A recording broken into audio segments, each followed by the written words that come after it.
Welcome to top headlines. Shilparamam, Tank Bund, హైటెక్ సిటీ వద్ద సెల్ఫీలు దిగుతూ సెల్ఫ్ డబ్బాలు కొడుతున్నారని, కానీ ఇదంతా గతంలో కాంగ్రెస్ హయాంలో జరిగిన అభివృద్ధేనని సీఎం రేవంత్ రెడ్డి స్పష్టం చేశారు. హైదరాబాద్ అభివృద్ధిపై గత ముఖ్యమంత్రి కేసీఆర్, గత మున్సిపల్ శాఖ మంత్రి కేటీఆర్ గొప్పలు చెప్పుకుంటున్నారే తప్ప సిటీలో కనీసం డ్రైనేజీ కాలువలను కూడా తవ్వించలేకపోయారని విమర్శించారు.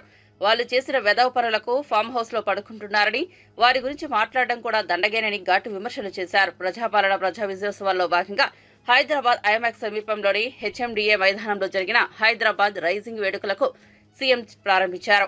సిటీలో ఫ్లైఓవర్స్, అండర్ పాస్, ఆర్యూబీ, ఆర్బీలకు తదితర పనులకు వర్చువల్ గా శంకుస్థాపన చేశారు. ఈ సందర్భంగా ఏర్పాటు చేసిన సభలో ప్రసంగించారు. ట్యాంక్ బండ్ నీళ్లు కొబ్బరి నీళ్లలా మారుస్తామని చెప్పి 10 ఏళ్లలో మురికి కూపంగా మార్చిన చరిత్ర కేసీఆర్ది అన్నారు. రోజు మనము నగరాన్ని నిర్మించుకుందాం అనుకుంటున్నాం. ఆనాడు ఒక ఆయన చెప్పిండు, మీరు అందరు చూసారు, ట్యాంక్ బండ్ నీళ్లు కొబ్బరి నీళ్ళు లాగుంటాయి, ఇట్లా ముంచుకొని అట్లా తాగొచ్చు అన్నాడు. నేను ఇక్కడ ఉన్న మిత్రులు అడుగుతున్న, జర్ర అట్లా రోడ్ దాటితే ట్యాంక్ బండే. తాగుడు సంగతి దేవుడు ఎరుగు, వాసన చూసే పరిస్థితి ఉందా? 10 ఏళ్ళ ఆయన పరిపాలనలో మురికి కూపంగా ట్యాంక్ బండ్ను మార్చిన చరిత్ర ఆనాటి ముఖ్యమంత్రిది. ఇట్లాంటి అబద్ధాలతో కాలం గడిపిండు. ఓల్డ్ సిటీని అన్నాడు ఇస్తాంబుల్ చేస్తాని. ఇస్తాంబుల్ కాదు కదా, ఆడున్న ట్రాఫిక్ జాములు కానీ చార్మినార్ చుట్టూతో తిరగలేని పరిస్థితి ఈ 10 సంవత్సరాలలో వచ్చింది. వర్షం వస్తే వరద నీళ్లు హైదరాబాద్ రోడ్ల మీద వరదలై పారుతున్నాయి తప్ప కనీసం మేము నిర్మించిన నగరంలో మురికి కాలువలు కూడా ఆనాటి ముఖ్యమంత్రి గారు, ఆనాటి మున్సిపల్ శాఖ మంత్రి గారు ఈ రోజు గొప్పలు చెప్పుకుంటున్నారు, కానీ కనీసం డ్రైనేజీ కాలువలు కూడా తవ్వే ప్రయత్నం చేయలే. ఇవాళ ట్యాంక్ బండ్ మీదనో లేకపోతే శిల్పారామం దగ్గర వారు సెల్ఫీలు దిగుతున్నారు. వారు సెల్ఫీలు దిగి సెల్ఫ్ డబ్బా కొట్టుకునే శిల్పారామం కూడా ఆనాడు కాంగ్రెస్ పార్టీనే అభివృద్ధి చేసింది, వారు మర్చిపోయినట్టున్నారు. వారు అప్పుడప్పుడు ట్విట్టర్లో పెట్టి హైటెక్ సిటీ ఆనాడు మనం చేసిందే. ఈ ట్యాంక్ బండ్ ఏదో ఆయననే నిర్మించినట్టు, వాళ్ళ తాతగారు బుద్ధుడి విగ్రహం పెట్టినట్టు ఇవాళ ఆ ఫోటోలను చూపించి మేము నిర్మించినామని అబద్ధాలు చెప్పుకునే పరిస్థితి. ఏది ఏమైనా ఆనాడు 10 సంవత్సరాలు 20 లక్షల కోట్ల రూపాయలు ఖర్చు పెట్టినా ఈ నగరానికి కావాల్సిన శాశ్వతమైన అభివృద్ధిని గత 10 సంవత్సరాలు పరిపాలనలో ఉన్న వాళ్ళు చెయ్యలేదు. మరి ఈరోజు నేను మిమ్మల్ని అడుగుతున్న మిత్రులారా, టీవీలలో మనం చూస్తున్నాం, ఢిల్లీలో కాలుష్యం పెరిగిపోయింది, మనుషులు బతకలేని పరిస్థితి, ప్రజల్ని ఇళ్లలో నుంచి బయటికి రావద్దంటారు. ఢిల్లీలో పాఠశాలలకు సెలవులు ఇచ్చిండ్రు. అక్కడ ఉన్నోళ్ళు ఆరోగ్యం కాపాడుకోవాలంటే ఇతర నగరాలకి వలస బొమ్మని అక్కడ ఉన్న వాళ్ళు చెప్తున్నారు. స్పష్టంగా ఢిల్లీ నగరం ఈనాడు నివసించడానికి ఉపయోగపడే నగరంగా లేదు. ఢిల్లీ నగర వాసులు ఇతర ప్రాంతాలకు వలస బొమ్మంటున్నారు. ముంబై నగరాన్ని తీసుకుంటే వర్షం వచ్చిందంటే పీకల దాకా నీళ్లు వచ్చి ముంబై నగరం అతలా కుతలమైపోతుంది. ముంబై నగరం నివసించలేని పరిస్థితికి వచ్చింది. మొన్న చెన్నై మీరు చూసిండ్రు, డిసెంబర్లో వర్షాలు వచ్చి చెన్నై మొత్తం మునిగిపోయింది. ఏపీ రాజధాని అమరావతి నిర్మాణానికి సంబంధించి రాష్ట్ర పట్టణాభివృద్ధి శాఖ మంత్రి నారాయణ కీలక ప్రకటన చేశారు. అమరావతి పనులకు మళ్లీ టెండర్లు పిలవాలని నిర్ణయించినట్లు వెల్లడించారు. అమరావతిలో ఆగిన పనులపై ఇంజనీర్లతో కమిటీ వేశామని చెప్పారు. కమిటీ నివేదిక మేరకు టెండర్లు రద్దు చేసి మళ్లీ పిలిపించేందుకు నిర్ణయం తీసుకున్నట్లు వివరించారు. 11,471 కోట్లతో అమరావతిలో పనులు చేపట్టాలని నిర్ణయించినట్లు మంత్రి నారాయణ పేర్కొన్నారు. అమరావతిలో నిర్మించిన ఆస్తులకు గత ప్రభుత్వ హయాంలో 286 కోట్ల మేర నష్టం వాటిల్లిందని అన్నారు. రహదారుల ధ్వంసం కారణంగా మరో 150 కోట్ల నష్టం జరిగిందని తెలిపారు. ఇప్పుడు మళ్లీ టెండర్లు పిలవడం ద్వారా 452 కోట్ల మేర అదనపు జీఎస్టీ భారం పడుతుందని వివరించారు. కొందరు అపార్ట్మెంట్ కట్టి దాంట్లో కొన్ని డోర్స్ అవి కూడా తీసుకుపోయారు, ఇవన్నీ ఏసీలు తీసుకుపోయారు. ఇవన్నీ ఎస్టిమేషన్ వేస్తే 268.78 కోట్లు డ్యామేజ్ జరిగింది. 286 కోట్ల 78 లక్షలు, 286 కోట్ల 78 లక్షలు. ఇందులో ఎక్కువగా ఈ ట్రంక్ రోడ్స్ అండ్ యుటిలిటీస్ ఏదైతే రోడ్లు వేసారో మేజర్ రోడ్స్, వాటిలోనే 151 కోట్లు డ్యామేజ్ జరిగింది. ఈ విధంగా యాక్చువల్గా వీటిలన్నింటినీ ఎస్టిమేట్ చేయడం జరిగింది. తర్వాత జిఎస్టీ అప్పుడు యాక్చువల్గా టెండర్లు పిలిచినప్పుడు వ్యాట్ ఉండింది, అది తర్వాత జిఎస్టీగా రావటం జరిగింది. ఆ డిఫరెన్స్ 452.35 అంటే 452,35,00,000. జిఎస్టీ పెరిగింది. ఇప్పుడు టెండర్లు పిలవటం వల్ల 452,35,00,000 అంటే 6.12%. అదేవిధంగా అడిషనల్ ఐటమ్స్ పెట్టారు. అంటే బిల్డింగ్లో వాటిలో అటకలని అవన్నీ యాక్చువల్గా ప్రపోజ్ చేశారు. అది 481.38 కోట్లు, 481,38,38,00,000. అది 6.51%, 6.51. ఇప్పుడు ఏదైతే రేట్లు యాక్చువల్గా అప్పటికిప్పటికి రేట్లలో తేడా ఉంది. ఎస్ఓఆర్ రేట్లు తీసుకుంటే అప్పటికిప్పటికి ఉన్న తేడా అంటే ఎవ్రీ ఇయర్ యాక్చువల్గా సిఈల కమిటీలు డిసైడ్ చేస్తుంటారు ఇరిగేషన్ డిపార్ట్మెంట్ నుంచి. వాళ్ళు చేసిన ప్రకారం ఈరోజు అంటే 7,391 కోట్ల 65,00,000 వర్క్ మిగిలింటే, అంటే అప్పుడు 2014-19లో పిలిచిన టెండర్లలో ఇంతవరకు మిగిలింది 7,391,65,00,000. దానికి ఇప్పుడు టెండర్లు పిలిస్తే అడిషనల్గా 2,507,42,00,000 రేట్లు పెరిగినందువల్ల పెరిగింది. రేట్లు అది 33.92%.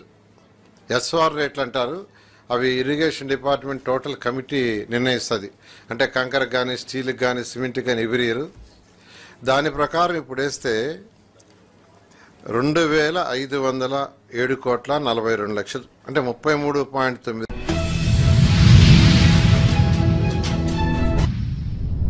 రాష్ట్రంలోని ప్రభుత్వ కళాశాలలో హాజరు శాతం, విద్యా ప్రమాణాలు మెరుగుదల కోసం మంత్రి నారా లోకేష్ విప్లవాత్మక నిర్ణయం తీసుకున్నారు. ఇంటర్మీడియట్ విద్యార్థులకు కూడా మధ్యాహ్న భోజనం అందించాలని నిర్ణయించారు.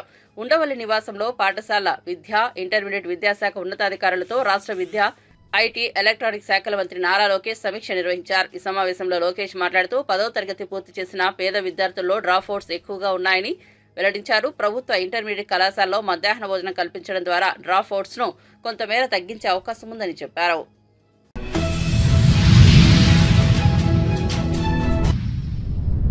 కాకినాడ పోర్టు నుంచి రేషన్ బియ్యం అక్రమంగా తరలి వెళ్తున్న వ్యవహారంలో అధికార కూటమి నేతలు, వైసీపీ నేతల మధ్య మాటల యుద్ధం జరుగుతోంది. బియ్యం అక్రమ రవాణా వెనుక ఉన్నది రాష్ట్ర ఆర్థిక మంత్రి వియ్యంకుడేనని తమకు సమాచారం ఉందని వైసీపీ నేత పేర్ని నాని ఆరోపణలు చేశారు. దీనిపై రాష్ట్ర ఆర్థిక మంత్రి బయ్యావుల కేశవ్ స్పందించారు.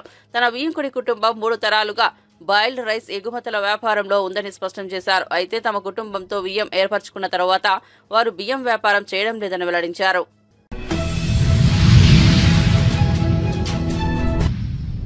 దివ్యాంగులకు ప్రధాని మోదీ అండగా నిలుస్తున్నారని బీజేపీ రాష్ట్ర ప్రధాన కార్యదర్శి గుజ్జుల ప్రేమేందర్ రెడ్డి అన్నారు. బీజేపీ రాష్ట్ర కార్యాలయంలో ప్రపంచ దివ్యాంగుల దినోత్సవం సందర్భంగా కేక్ కట్ చేశారు. ఈ సందర్భంగా బీజేపీ నాయకులు మాట్లాడారు. ప్రేమేందర్ రెడ్డి మాట్లాడుతూ దివ్యాంగుల కోసం కేంద్రంలోని బీజేపీ ప్రభుత్వం రైల్వేలలో ప్రత్యేక టాయిలెట్స్ ను ఏర్పాటు చేసిందన్నారు. దివ్యాంగుల కోసం నిబంధనలను సవరించి త్వరగా సర్టిఫికెట్ తీసుకునేలా చొరవ చూపాలన్నారు. దివ్యాంగులకు మోడీ ప్రభుత్వం అన్ని రకాల అభివృద్ధి సంక్షేమ పథకాలను అమలు చేస్తోందన్నారు. దివ్యాంగుల కోసం రిజర్వేషన్లు మోదీ ప్రభుత్వం పెంచిందన్నారు. దివ్యాంగులను ప్రోత్సహించేందుకు మోడీ ప్రభుత్వం పారా ఒలింపిక్స్ ను నిర్వహించిందన్నారు. మాజీ ఎమ్మెల్సీ రామచంద్రరావు మాట్లాడుతూ దివ్యాంగులు అన్ని రంగాల్లో ముందున్నారన్నారు. ఏదైతే మీరు 9వ తారీఖు పెట్టుకున్న వరకు వారోత్సవాల్లో, విజయోత్సవాలు, విమోచనోత్సవాలు ఏవైతున్నాయో దాంట్లో ఇమ్మీడియట్ ఈ దివ్యాంగులకు ఇచ్చిన వాగ్దానాలను నెరవేర్చాలని వెంటనే మేము భారతీయ జనతా పార్టీ నుంచి మరియు మా వికలాంగుల తరపు నుంచి కూడా మేము డిమాండ్ చేస్తున్నాం. ఇది వెంటనే ఈ డిమాండ్స్ అన్నీ పూర్తి చేయాలని ఈ గౌరవ ముఖ్యమంత్రి రేవంత్ రెడ్డి గారిని కోరడం జరుగుతుంది.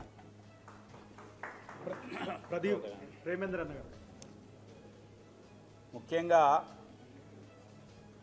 దివ్యాంగులకు వారికి భగవంతుడు కారణంగా కానీ, ప్రకృతి కారణంగా కానీ ఏదైనా వైకల్యం కలిగితే దాన్ని ఎత్తి చూపేటువంటి యొక్క పేరు గతంలో ఉండేది వికలాంగులు అని.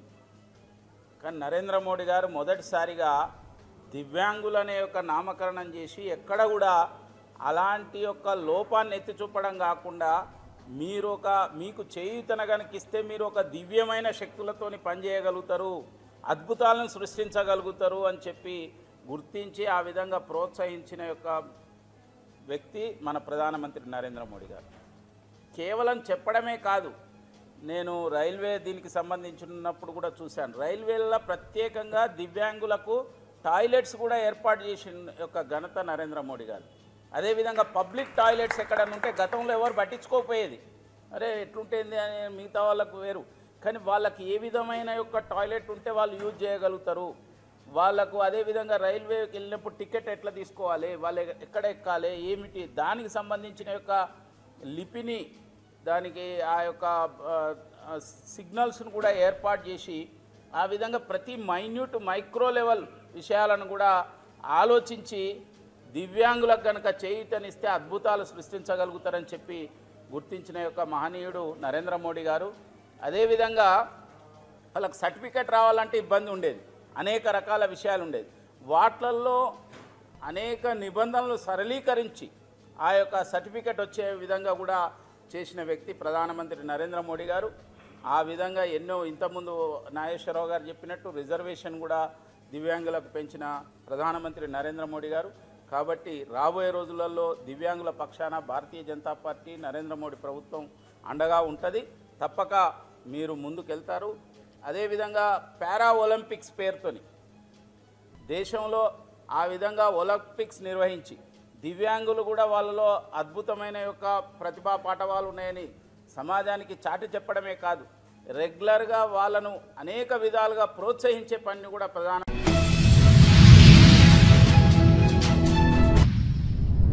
ముఖ్యమంత్రి గారు పోలవరం ప్రాజెక్టును ప్రతిష్టాత్మకంగా తీసుకుంది ఆంధ్రప్రదేశ్ ప్రభుత్వం. కూటమి ప్రభుత్వం ఏర్పడిన తర్వాత వెంటనే పోలవరం ప్రాజెక్టును పరిశీలించి ఇప్పటి వరకు జరిగిన పనులపై సమీక్షించారు సీఎం చంద్రబాబు నాయుడు. అయితే మరోసారి పోలవరం పర్యటనకు సిద్దమయ్యారు సీఎం. అంతేకాదు ఈ పర్యటనలో నిలిచిపోయిన పోలవరం ప్రాజెక్టు పునర్నిర్మాణానికి సంబంధించిన షెడ్యూల్ విడుదల చేయనున్నారు. ఇరిగేషన్ శాఖలో పలు ప్రాజెక్టులపై ప్రధానంగా పోలవరంపై సీఎం రివ్యూ నిర్వహించారని తెలిపారు మంత్రి నిమ్మల నాయుడు. పోలవరాన్ని యజ్ఞంలాగా పునర్నిర్మాణం చేయాలని చర్చించామన్నారు. ఈ నెల 2వ వారం సీఎం చంద్రబాబు పోలవరం పర్యటన ఉంటుంది. ఈ పర్యటనలోనే పోలవరం నిర్మాణం షెడ్యూల్ను సీఎం ప్రకటిస్తారని వెల్లడించారు. విషయాన్ని సందర్భంగా తెలియజేసుకుంటూ ఉన్నాం. అధికారంలోకి వచ్చిన తర్వాత ఈ 5 నెలల్లోనూ కూడా ఈ పోలవరం మీద మా ఇరిగేషన్ శాఖకు సంబంధించి పూర్తి స్థాయి కసరత్తు చేసిన తర్వాత మరి ఈరోజు ఒక షెడ్యూల్ వరకు కూడా మేము ఈరోజు రావడం జరిగింది.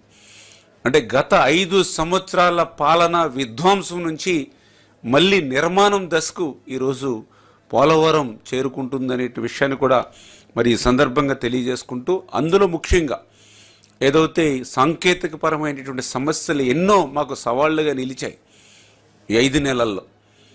ఎందుకంటే ఆ రోజు కష్టపడి 18 నెలలు నిర్మాణం చేసినటువంటి డయాఫ్రమ్ వాళ్ళు విధ్వంసం గురవడమే కాదు, ఆ డయాఫ్రమ్ వాళ్ళకి సహకరించేటువంటి భౌగోళిక పరిస్థితులుగా డయాఫ్రమ్ వాళ్ళు ఎక్కడ పైన ఏదైతే ఎర్త్కమ్ రాక్ఫిల్ డ్యామ్, మెయిన్ డ్యామ్ ఏదైతే నిర్మాణం చేస్తామో ఆ మెయిన్ డ్యామ్ నిర్మాణం చేసేటువంటి ప్రాంతంలో కూడా పెద్ద పెద్ద గుంతలు పడి 56 అడుగుల అగాధాలు పడి ఏదైతే అక్కడే ఉన్నటువంటి నేచురల్ బండ్ 250 మీటర్లు ఉంటే మరి అది 150 మీటర్లు కొట్టుకుపోయి, అంటే ఇట్లా జియోగ్రఫికల్గా భౌగోళికంగా ఎంతో కొంత పోలవరం ప్రాజెక్టుకి ఉపయోగపడేటువంటి అంశాలు కూడా గత ప్రభుత్వ నిర్వాహకంతో ఏదైతే మరి విధ్వంసం గురైనటువంటి పరిస్థితుల్లో వాటన్నిటినీ కూడా మళ్ళీ 1 by 1 ఒక్కొక్కటి కూడా అధిగమించేటువంటి విధంగా, ఆ సాంకేతిక సమస్యలను అధిగమించేటువంటి విధంగా ఈ 5 నెలలు పడినటువంటి కష్టానికి ప్రతిఫలంగా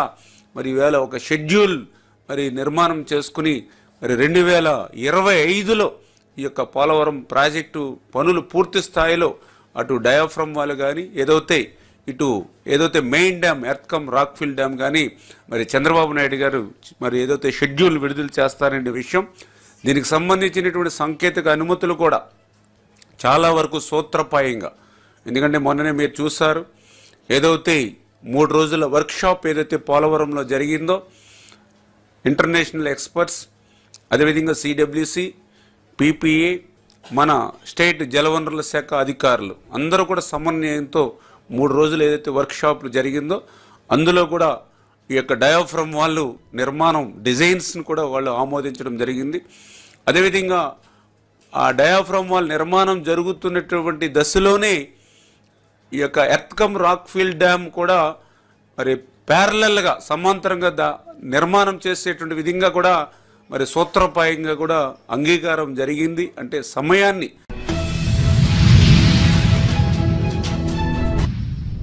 నెల్లూరు జిల్లాపై ఫెయిలింజన్ తుఫాన్ తీవ్ర ప్రభావం చూపిస్తోంది. 5 రోజులుగా కుండపోత వర్షాలు కురుస్తున్నాయి. దీంతో నెల్లూరు నగరంలోని రోడ్లన్నీ చెరువులను తలపిస్తున్నాయి. రైల్వే అండర్ పాస్ లో నీరు నిలవడంతో వాహనాలు గంటసేపు నిలిచిపోయాయి. 5 రోజులు వర్షం కొనసాగడంతో జిల్లాలో వరి నాట్లు ఎక్కువగా దెబ్బతింటున్నాయని రైతులు ఆందోళన వ్యక్తం చేస్తున్నారు.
రైతులకు హామీలు ఎన్నో ఇచ్చారు, ఒకటి అమలు చేయలేదు. ఇది రైతు వ్యతిరేక ప్రభుత్వమని మాజీ మంత్రి కొప్పుల ఈశ్వర్ అన్నారు. తెలంగాణ భవన్లో మాజీ ఎమ్మెల్యేలు దాసరి మనోహర్ రెడ్డి, పుట్టామధు, గ్రంథాలయ సంస్థ మాజీ చైర్మన్ రఘువీర్ సింగ్లతో కలిసి మీడియాతో మాట్లాడారు.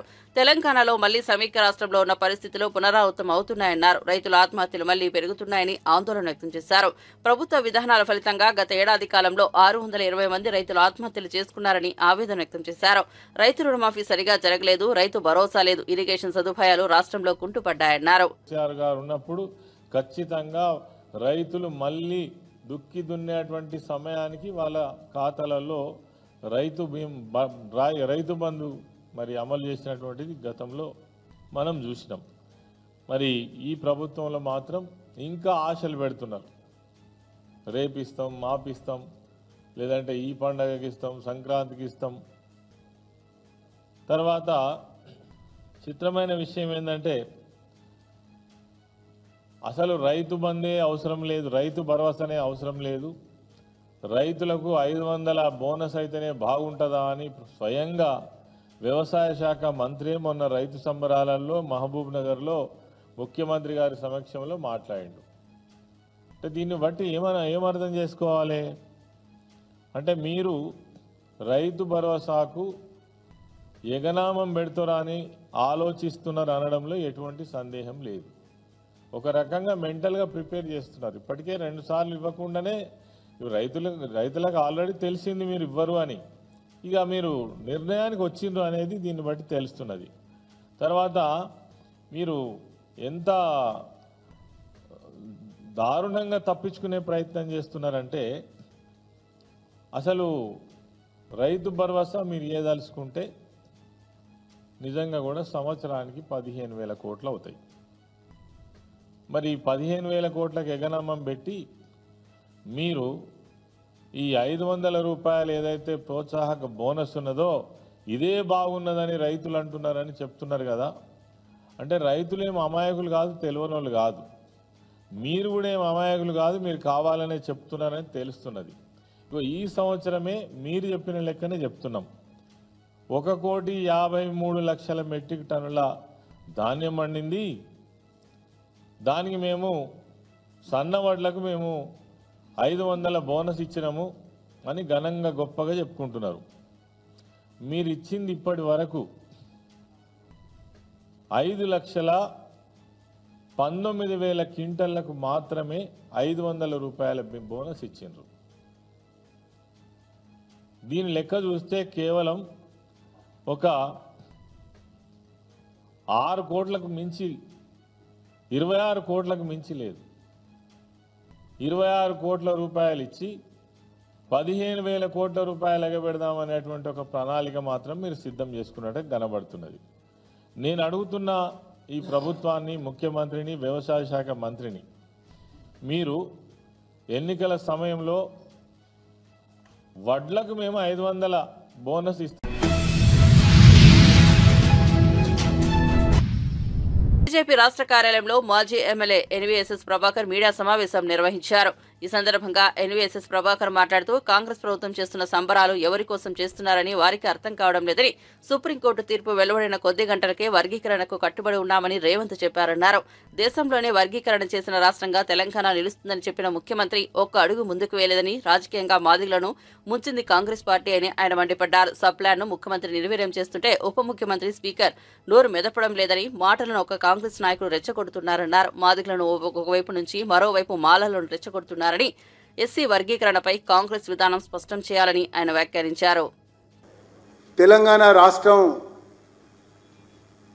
ముఖ్యమంత్రి అయినటువంటి నేను తొలి ముఖ్యమంత్రిని కాబోతున్నాను ఆ వర్గీకరణ అమలు చేసేటువంటి విషయంలో అని కూడా వారు ప్రకటించారు.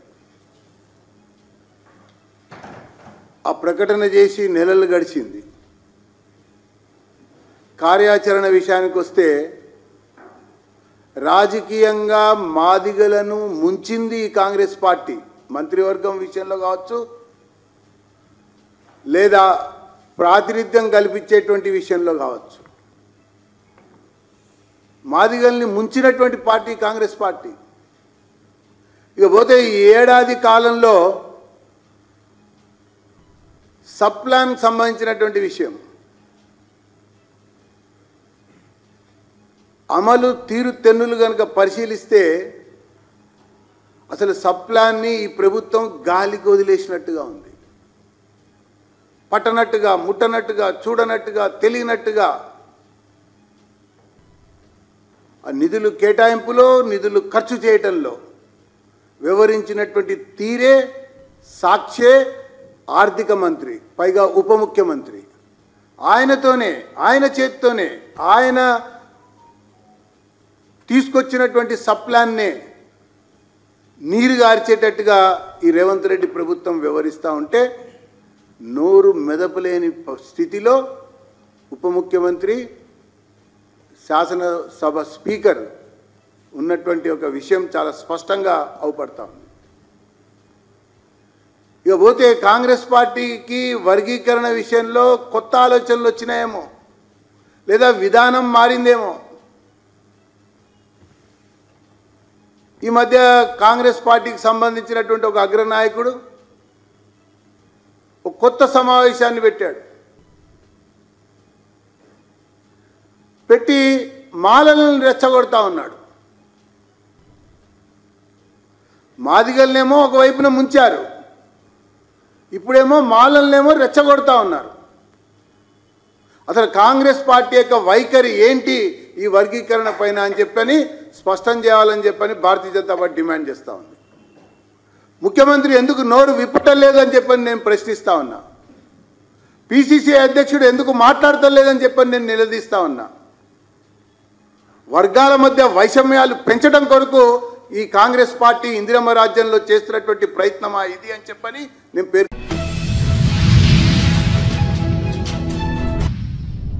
ఇంటర్మీడియట్ కాలేజీల్లో విద్యార్థుల ఆత్మహత్యలపై మంత్రి కోమటిరెడ్డి వెంకటరెడ్డి ఆవేదన చెందారు. చదువుల పేరుతో విద్యార్థులను మానసిక ఒత్తిడికి గురి చేయవద్దని కళాశాలల యజమానులకు సూచించారు. అలా వ్యవహరిస్తున్న విద్యాసంస్థలపై ఖండన చర్యలు తీసుకోవాలని అధికారులకు మంత్రి ఆదేశాలు జారీ చేశారు. 10 రోజుల వ్యవధిలో 3 విద్యార్థులు ఆత్మహత్య చేసుకోవడం తనని తీవ్రంగా కలిచివేసిందని కోమటిరెడ్డి భావోద్వేగానికి లోనయ్యారు. ఏదైనా సమస్య ఉంటే అత్యవసర వేళ తనని సంప్రదించవచ్చని ఫోన్ నెంబర్, ఈమెయిల్ ఐడి ఇచ్చారు.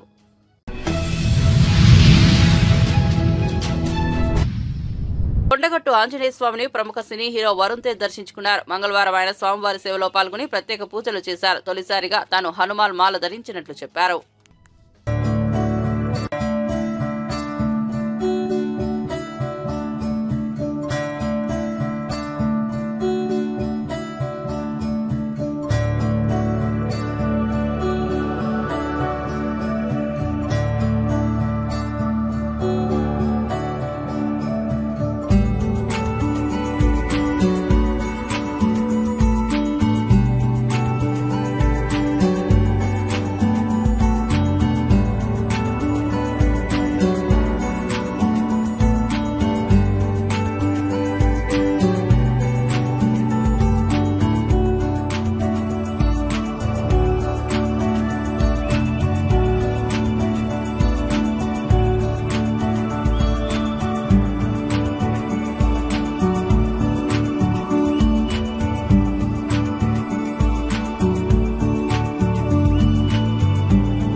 చాలా మంచి దర్శనం అయింది. అండ్ మొదటిసారి హనుమాన్ దీక్ష వేసినాను. సో మోస్ట్ పవర్ఫుల్ కొండగట్టుకి రావడం, హనుమంతుడు ఆశీస్సులు తీసుకోవడం చాలా మంచి దర్శనం అయింది. ఇక్కడ ప్రతి ఒక్కరు